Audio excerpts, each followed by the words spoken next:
ناظرین گرامی، معلوماتی ورلڈ میں خوش آمدید۔ یورپ کا ایک اہم ملک جو ہمیشہ سے یورپی تاریخ کو ترتیب دینے اور یورپی ثقافت کو دنیا بھر میں پھیلانے میں نمایاں کردار ادا کرتا رہا ہے، اب اپنی بقا کی جنگ لڑا ہے۔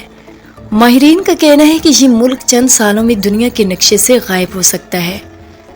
دوستو، حیرت کی بات یہ ہے کہ اس ملک کی ممکنہ تباہی کی وجہ کوئی بیرونی حملہ یا اندرونی بغاوت نہیں ہے، بلکہ یہ مسئلہ کچھ اور ہے۔ ہم یہاں بات کر رہے ہیں یورپی یونین کے سب سے زیادہ طاقتور اور تہذیبی لحاظ سے امیر ترین ملک اٹلی کی۔ اٹلی میں ایسا کیا ہو رہا ہے کہ وہ آنے والے چند سالوں میں اپنی بقا کے لیے لڑنے پر مجبور ہو جائے گا؟ یہ ایک اہم سوال ہے۔ ناظرین، آپ کو یہ جان کر حیرانی ہوگی کہ اس وقت اٹلی کی آبادی بہت کم ہو چکی ہے اور وہاں کی اوسط عمر 48 سال تک پہنچ گئی ہے، جبکہ پاکستان اور بھارت میں یہ اوسط عمر تقریباً 26 سے 27 سال کے درمیان ہے۔ اس سے یہ ظاہر ہوتا ہے کہ اٹلی میں نوجوانوں کی تعداد کم ہوتی جا رہی ہے، جبکہ عمر رسیدہ افراد کی تعداد بڑھ رہی ہے۔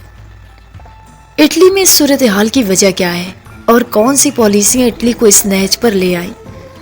اٹلی ایک زمانے میں عیسائیوں کے لیے ایک متبرک ملک تھا، جیسے کہ سعودی عربیہ مسلمانوں کے لیے ہے، کیونکہ کیتھولک عیسائیوں کا مقدس شہر ویٹیکن سٹی وہاں واقع ہے۔ لیکن اس کے باوجود اٹلی اس وقت اپنی بقا کی جنگ لڑ رہا ہے۔ اگر اس مسئلے کا حل اگلے 10 سالوں میں نہ نکالا گیا تو ماہرین کا کہنا ہے کہ ہم اٹلی کو اپنے ہاتھوں سے تباہ کر دیں گے۔ اٹلی کی پالیسیاں دیگر یورپی ممالک کی نسبت بہت عجیب اور سخت ہیں۔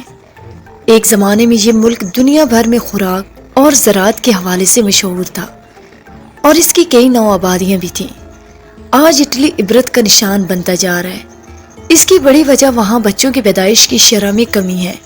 اس کے علاوہ اٹلی میں مردوں کی تولیدی صلاحیت بھی کم ہوتی جا رہی ہے، جس کی وجہ ان کا طرز زندگی ہے، جو اب ایک کارپوریٹ دنیا میں بدل چکا ہے۔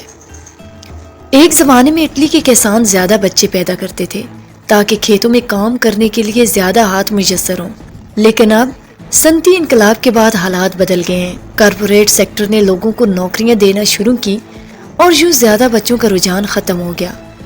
1970 تک اٹلی کی شرح پیدائش تقریباً 5% تھی، جو کہ ایک معتدل شرح سمجھی جاتی ہے۔ لیکن پھر کمپنیوں نے اپنے ملازمین پر ایسے قوانین نافذ کیے جن کی وجہ سے خواتین نے بچوں کی پیدائش سے گریز کرنا شروع کر دیا۔ اٹلی کی حکومت نے بھی کبھی ایسی پالیسی نہیں بنائی جس کے تحت برتھ نیشنلٹی دی جا سکے، جس کا مطلب ہے کہ وہاں پیدا ہونے والا بچہ اٹلی کا شہری نہیں بن سکتا۔ اس وقت اٹلی میں 34% سے زیادہ افراد 64 سال کی عمر سے اوپر ہیں۔ اس کا مطلب ہے کہ آنے والے چند سالوں میں اٹلی کی فوج اور معیشت دونوں متاثر ہوں گی۔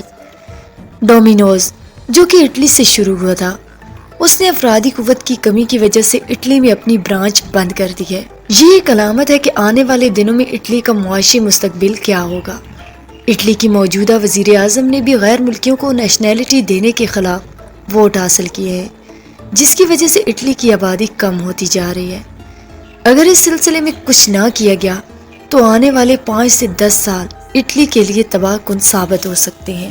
اٹلی ایک ایٹمی طاقت ہے اور ملٹری کے لحاظ سے بھی دنیا میں ایک اہم موجودگی رکھتا ہے۔